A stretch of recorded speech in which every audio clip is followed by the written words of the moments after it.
The manhunt for Andrew Abdullah is over.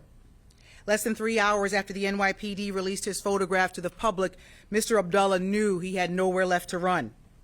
Your NYPD investigators identified him as the killer of Daniel Enriquez. Andrew Abdullah has been arrested in the killing of 48-year-old Daniel Enriquez on a New York City subway this past weekend. Shooting is believed to be completely unprovoked, and police are baffled as to what the possible motive could be. The rise in city crime has Mayor Eric Adams once again in hot water, trying to figure out a solution to make the city safe again. Abdullah has a lengthy criminal background, and according to the Manhattan District Attorney's Office, it was just 5 years ago in 2017 that Abdullah was arrested along with a dozen other known members of the two Harlem-based gangs in an 83-count indictment. The group was responsible for 8 shooting victims, as well as slashings, gang assaults, gunpoint robberies, and various weapons-related offenses. Joining me now to discuss, New York City Councilmember Joe Borelli. Joe, appreciate you being with us. Thank you, Buck. So, Joe, what do we need to know about how is it possible that someone like this is even on the streets to commit such an act, given his lengthy criminal record? Well, I think that's the question that is really the only one that should be the one at the forefront of anyone.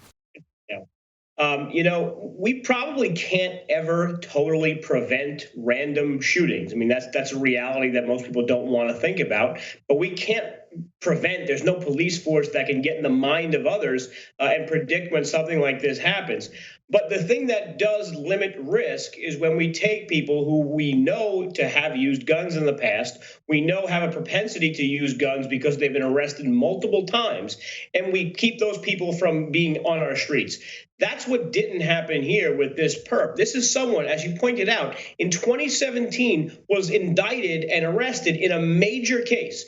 This means that the NYPD, along with probably federal law enforcement partners, spent countless man hours, probably over a year, unraveling a network, a gang network in Harlem to make this arrest. And all of that was just peed away, Buck, to use a colloquialism, just kind of peed away when you let people like this off the hook. That is the fundamental problem that New Yorkers have to confront. We like to think we have the strongest gun laws in the country. That's something that Democrats in this state constantly tout.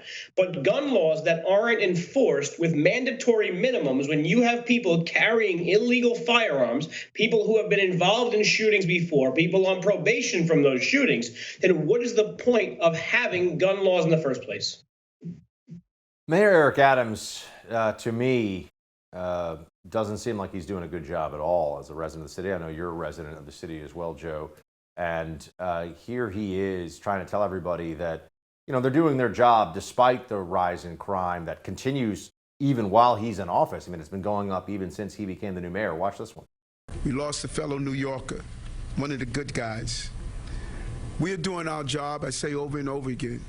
The NYPD with their partners have removed over 2,900 illegal guns off our streets.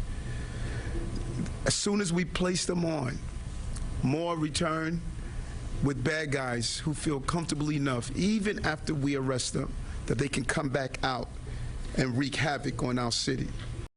I ask you this, Joe. Is the mayor a moron? Because he speaks always about taking guns off the streets. The problem is criminals. Anyone who knows criminal justice, anyone who knows the history of New York City for the last 30 years understands the problem is people like this guy Abdullah being on the street. It's not taking guns off the streets. And as he even says, there's always going to be a flood of illegal guns from out of the state into the state.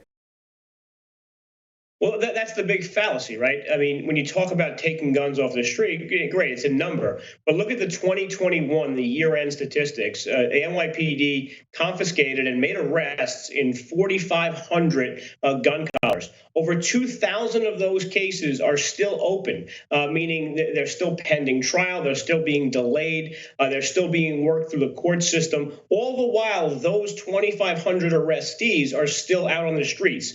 Of these cases, by the way, in 2021, guess how many cases actually went to trial and resulted in a conviction? I'll give you one guess, Buck. How many do you think? Of the 2,000? Mm-hmm. 50%? One.